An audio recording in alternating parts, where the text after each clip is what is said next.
Aujourd'hui, on va parler en fait de la solution Forge et les API de nos solutions cloud. Donc, comment programmer et personnaliser les API de nos solutions cloud. Je remplace en fait mon collègue qui a eu des petits soucis de transport sur la fabrication, Stéphane Balmain. Et du coup, sa classe sera plutôt vers 13 heures. On va juste switcher les deux. Donc, on a une petite... C'est trop fort? Non? C'est pas assez fort? D'accord. Ouais, non, mais je vais rapprocher le micro. Ouais, ça va aller. Ok. Bon, on va pouvoir commencer ici avec donc cette présentation. Et tout d'abord, plaçons un tout petit peu le contexte, hein, les choses dans leur contexte, et pourquoi le cloud change la donne, en fait, comme je l'ai mis ici. Alors, on entre que ce soit dans notre vie de tous les jours, dans notre vie professionnelle, en fait, dans une nouvelle ère très connectée, donc avec des smartphones, avec des tablettes, un internet accessible un petit peu de partout.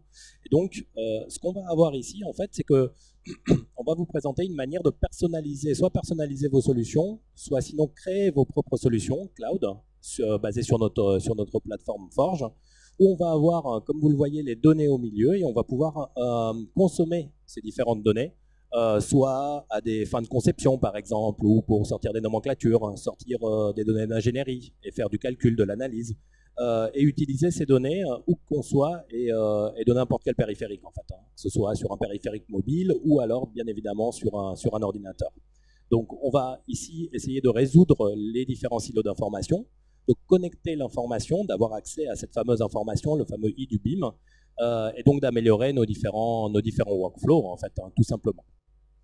Alors, ici, on va voir dans un premier temps en fait tout un tas de données. Donc vous voyez sur la partie basse de ma diapositive, tout un tas de données provenant de sources diverses et variées, et de sources de conception notamment assez diverses. Donc on va pouvoir avoir du Revit ou alors des formats d'échange comme l'IFC par exemple, ou du FBX de 3ds Max, mais également des solutions que vous voyez ici sur la droite, des solutions concurrentes, mais qui vont permettre en fait de se transmettre des données via des fichiers d'échange.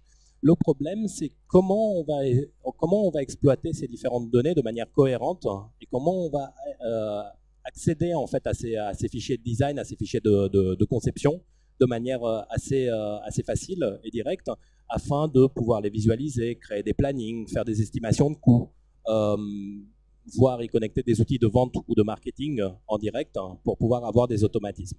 Et donc la partie centrale en fait de cette solution va s'appeler donc Autodesk Forge, qui va nous permettre en fait de personnaliser ou de créer ses propres applications pour pouvoir se connecter à cette fameuse donnée de conception qu'on va voir à partir d'un Revit, d'un SketchUp, de SolidWorks par exemple. Donc ici, on l'a vu, en fait, on va pouvoir interagir avec plus de 60 formats différents de fichiers. Et quand bien même on ne trouverait pas le format qui nous intéresse, on peut tout passer par Navisworks, qui lui est quasiment exhaustif en termes de format de fichiers de conception. Alors, qu'est-ce que c'est que Forge? Donc une petite définition aussi également. C'est un ensemble d'API. API, ça veut dire Application Programme Interface, en fait, hein, qui vont nous permettre de programmer les différentes solutions qui existent sur étagère pour correspondre à nos besoins, en fait, aux besoins des utilisateurs et des différents clients. Et ce sont des services web, c'est ça la nouveauté, parce que les API existent depuis une dizaine d'années, une vingtaine d'années sur les solutions desktop, ouais, sur AutoCAD, sur Revit, sur pas mal de plateformes de conception notamment. Mais ici, on parle exclusivement en fait de services web qui rendent la donnée beaucoup plus accessible et où on ne va pas forcément avoir besoin d'installer ces différentes applications comme un Revit ou comme un Navisworks pour accéder à la donnée, la visualiser et consommer en fait les propriétés de la donnée. Donc, en deux diapos ici, hein, qu'on va pouvoir voir. D'une part, on va avoir la technologie qui va utiliser en fait des composants. Donc c'est comme des Lego, hein, comme vous le montre l'image que je vous montre ici, comme des Lego qu'on va pouvoir mettre ensemble en fait pour créer de nouvelles solutions cloud, hein, pour les entreprises, hein, nouvelles solutions cloud ou alors personnaliser celles qui existent déjà sur étagère en fait. Et l'idée, c'est qu'une fois qu'on a ces différents blocs de solutions, les fameux Lego dont je vous parlais tout à l'heure, on va pouvoir utiliser ces composants en fait pour venir lier éventuellement l'infrastructure informatique actuelle aux différentes maquettes, que ce soit du Revit, que ce soit du IFC. Et surtout, encore une fois, j'insiste sur le fait qu'on va agir sur les propriétés. On va pouvoir agir sur les propriétés des différents objets dans la maquette BIM, dans les maquettes BIM ou dans les maquettes d'échange type IFC. Donc l'idée, c'est vraiment ça. Ici, je vous ai mis un petit exemple de l'écosystème. Ce que j'ai appelé l'écosystème, en fait, c'est les clients ou les intégrateurs qui utilisent déjà la solution Forge et qui ont déjà programmé dessus pour pouvoir, alors, soit créer de nouvelles applications pour leurs clients, soit, disons, se créer des applications en nom propre et connecter les systèmes d'entreprise aux différentes données BIM. Donc on voit également des exemples français, par exemple comme Resolving, ou sinon également notre partenaire BIMobject également. Donc on commence à avoir de plus en plus de partenaires en fait et d'utilisateurs qui s'intéressent à cette solution-là.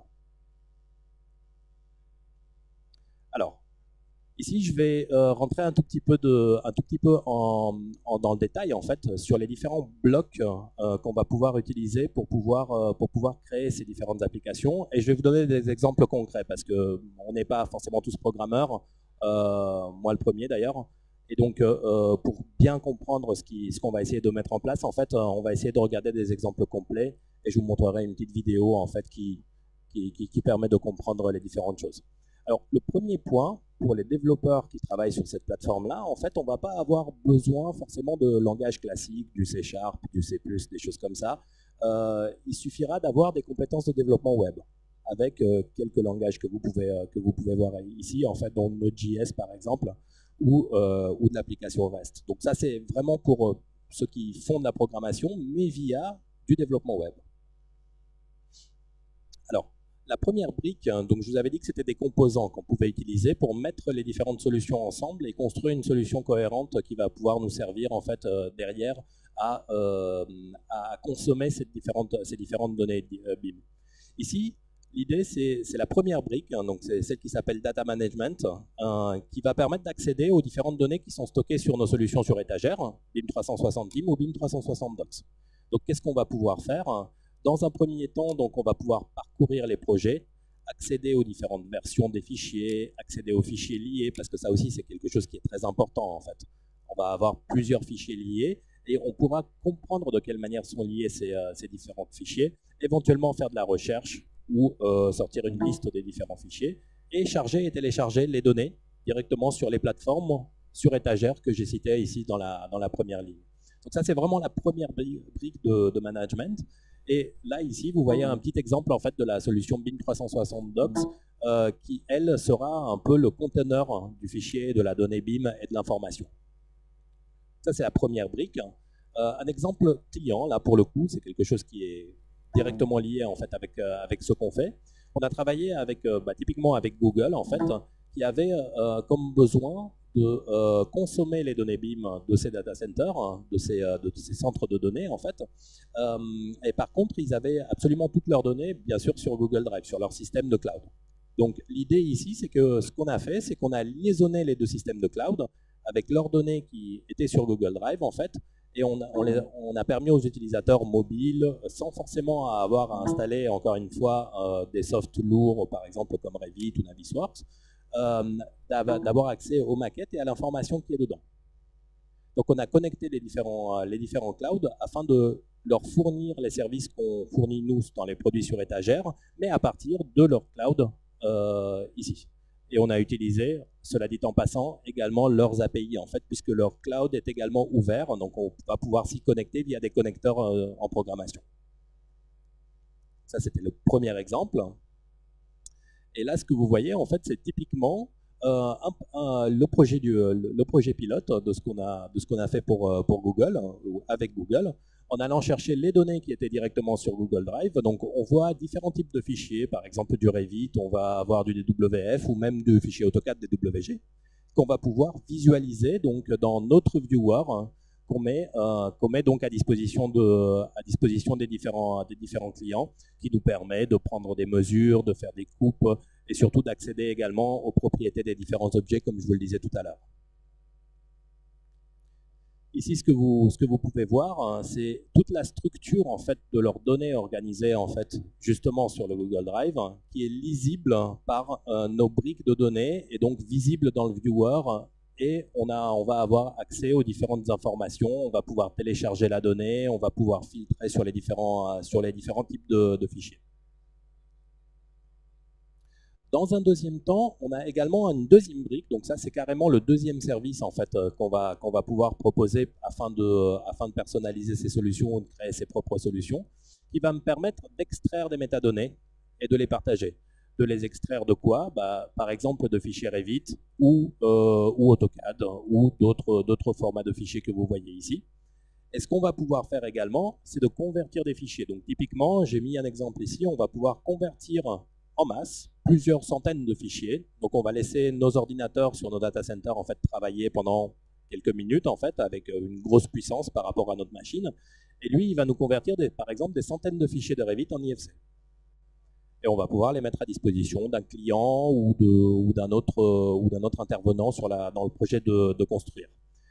Également, on va pouvoir extraire les différentes hiérarchies des objets et créer des aperçus assez faciles. Vous savez, les petits thumbnails qu'on peut avoir dans les différentes solutions. Et donc, c'est en utilisant ce service, qui s'appelle Model Derivative Service, qu'on va pouvoir faire cela. Là aussi, une troisième brique en fait de des différentes briques utilisables en fait sur la plateforme Forge, c'est le viewer. Et je dirais c'est presque le plus visible, le plus important en fait finalement, puisque c'est grâce à ça que les personnes qui vont utiliser les applications ou les personnalisations de nos solutions vont pouvoir visualiser d'une certaine manière, consommer cette fameuse donnée, comme vous le voyez sur les captures d'écran, c'est-à-dire via un viewer, mais également via des vues de déconnectés ou alors des statistiques, hein, où on va pouvoir cliquer directement sur les différentes choses pour pouvoir filtrer les données et les extraire éventuellement pour les mettre dans un système différent. On va pouvoir créer des coupes, des mesures et avoir accès, encore une fois, et j'insiste là-dessus, en fait, aux propriétés des différents objets. Là, c'est un exemple, c'est juste une image. Juste après, je vais vous montrer une vidéo qui sera beaucoup plus parlante, je l'espère. En fait, ça, c'est juste une image en fait, où on va avoir la structure, la maquette BIM, et donc, effectivement, par exemple, une étude sur le coût des différents éléments ou des catégories des éléments qu'on va pouvoir exploiter à la manière personnalisée de l'utilisateur qui a fait ce développement-là. Un exemple d'un client américain pour cette fois-ci, en fait, où on avait ce client-là, en fait, avait besoin absolument de collecter les différentes données BIM de ces différentes maquettes qui fournissaient, par exemple, aux différents autres corps de métier qui interviennent dans la phase de construction.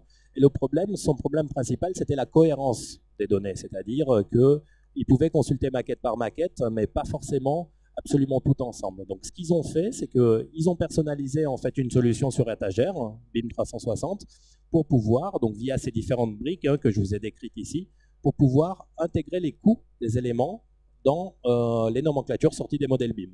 Donc c'est quelque chose qui a été mis en place automatique selon le workflow de l'utilisateur assez facilement et assez rapidement. Et pour sortir donc un reporting visuel en fait directement par rapport au coût. C'est-à-dire qu'en gros, il ne filtre plus par rapport aux objets, mais par rapport au coût des objets, selon ses propres workflows et selon ses bases de données éventuellement internes. Un autre exemple également avec la société Sweco, en fait, qui, elle, avait besoin d'utiliser un système externe, par exemple, de suivi de problèmes, qui s'appelle Jira ici pour le coup, et ils ont connecté donc leurs données qui étaient présentes sur notre cloud avec le système de problématiques et de suivi de problématiques Jira, via cette interface web Forge pour pouvoir développer une personnalisation de leur solution. Ok, maintenant on va passer quelques minutes justement pour vous montrer à quoi ça ressemble. Donc là vous avez quelques exemples publics, hein, il suffit d'aller donc sur Autodesk Forge, hein, taper Autodesk Forge dans Google, et on va pouvoir accéder en fait à quelques exemples qui sont complètement publics, qu'on alimente, qu'on met à jour assez régulièrement. Pratiquement toutes les 2 semaines en fait, ici dans la rubrique démo. Et vous allez voir quelques applications en fait que nous on a créées en fait pour correspondre à des besoins spécifiques de certains utilisateurs des différents services BIM 360 Cloud Autodesk. Donc ici, le premier exemple, en fait, c'est un exemple plutôt manufacturing, mais ça nous permet d'avoir accès en fait à un état de la donnée à un moment précis. C'est-à-dire qu'on peut imaginer, par exemple, lors d'un cycle de conception, revenir sur une date ou une heure, et on va pouvoir voir typiquement exactement comment a été monté le modèle, comment a été conçu le modèle, et ainsi que toutes ses propriétés qui éventuellement auraient évolué aussi. Vous allez pouvoir voir également un autre module ici, qui s'appelle Data Management. Je pense que je suis passé directement à la partie Fader. Alors cet exemple est également assez intéressant en fait. Donc, en gros, on dispose d'un modèle BIM, donc typiquement ici d'un appartement ou d'un plateau de bureau, et on va pouvoir étudier, donc analyser selon où on place une source Wi-Fi, l'atténuation du signal par rapport aux différentes propriétés des cloisons, par rapport aux différentes propriétés des murs. Juste en bougeant la source, on va pouvoir avoir cette carte qui, bien sûr, pourrait être décrite beaucoup plus en détail et qui nous permettrait, en fait, tout simplement de voir que, par exemple, ici dans le coin, par exemple, on a un signal Wi-Fi très faible. Hein, donc, ça nous permettra de positionner nos différents routeurs en fonction des besoins, en fonction des besoins du projet. Donc là, typiquement, on consomme de la donnée BIM et on l'analyse selon des paramètres de base qui sont dans le modèle Revit, là pour le coup, pour sortir des analyses et des rapports nous permettant de mieux comprendre les choses. Ici, c'est ce qu'a montré Bruno de Schneider Electric. C'est un peu l'Internet, l'IoT, l'Internet des choses en fait. On a ici en fait des capteurs qui réalisent en temps réel, connectés à la maquette numérique en temps réel, des prises de température, de pression, etc. Ça peut être de l'acoustique par exemple également. Et on va pouvoir accéder en temps réel en fait aux résultats donnés par ces sondes directement dans la maquette numérique en fait, sans rien avoir à faire. L'automatisme a déjà été mis en place et on va pouvoir y accéder facilement. Ici, ça va être un autre exemple de développement sur la plateforme Forge. Donc ici, encore une fois, un exemple plutôt manufacturing. Mais l'idée, c'est que on va avoir des objets, donc une maquette, avec différentes informations, mais également, via la plateforme Forge, on va pouvoir rajouter des métadonnées à ces différents objets. Donc on va pouvoir, donc là j'ai fait un paramètre test, on va pouvoir rajouter des informations, une validation, une approbation, par exemple, sur certains documents ou sur certaines maquettes, ou tout simplement, par exemple, si on prend l'exemple de ce moteur-là, un paramètre d'une des pièces du moteur qu'on aurait oublié éventuellement en phase de conception ou qui serait utile suite à la phase de conception seulement. Ici, ce qu'on va pouvoir voir également, encore une fois, donc vous avez vu que tout se base sur ce fameux viewer dont je vous ai parlé tout à l'heure, en fait. Ici, ce qu'on va voir encore une fois, en fait, c'est un concaténeur de modèles, à savoir qui fonctionne un petit peu comme un Navisworks, c'est-à-dire qu'on va importer des modèles de différentes sources ensemble, donc ça va pouvoir être des modèles Revit, des modèles IFC, je ne sais pas, des modèles PDMS par exemple. Là, ici, c'est un petit peu plus appliqué à notre industrie.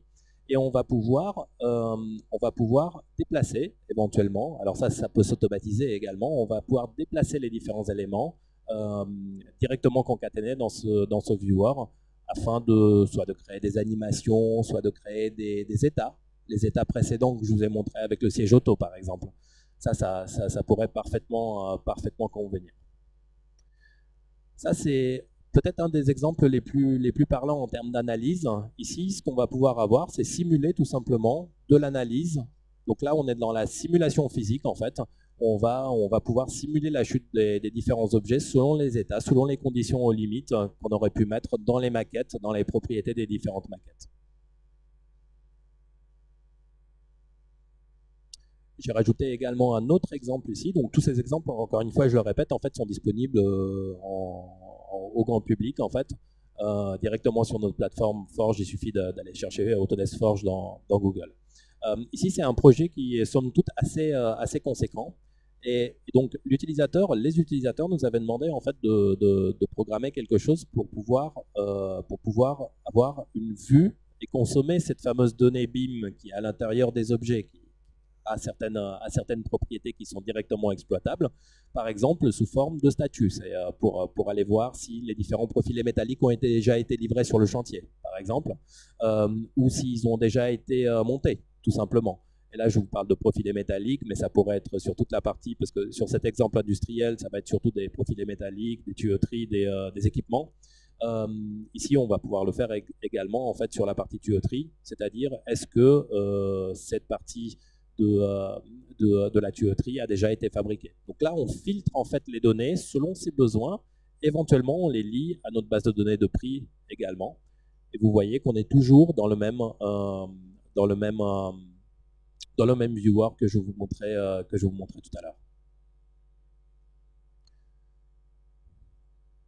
Ici, je vous ai montré également un troisième exemple qui, là, pour le coup, est un petit peu plus appliqué au bâtiment. On va pouvoir sélectionner, d'ailleurs, on a parallèlement la vue 2D et la vue 3D, on va sélectionner l'objet, donc on peut voir qu'ils sont sélectionnés, comme c'est la même base de données, ils sont sélectionnés sur les deux vues, et on va également pouvoir filtrer les données sur les systèmes de gaines ou les systèmes de tuyauterie, en fait, de plomberie directement dans le bâtiment. Pour pouvoir consommer cette fameuse donnée dont on parlait tout à l'heure. Donc tout un tas de panels de différentes applications, ce n'était que des exemples, et c'est vrai que c'est une solution qui a le vent en poupe, là pour le coup c'est le cas de le dire. Ok, peut-être un dernier petit point donc sur toutes nos solutions cloud, parce qu'on a parlé durant toute cette session en fait des solutions cloud, soit sur étagère que vous voyez défiler ici, soit la solution Forge.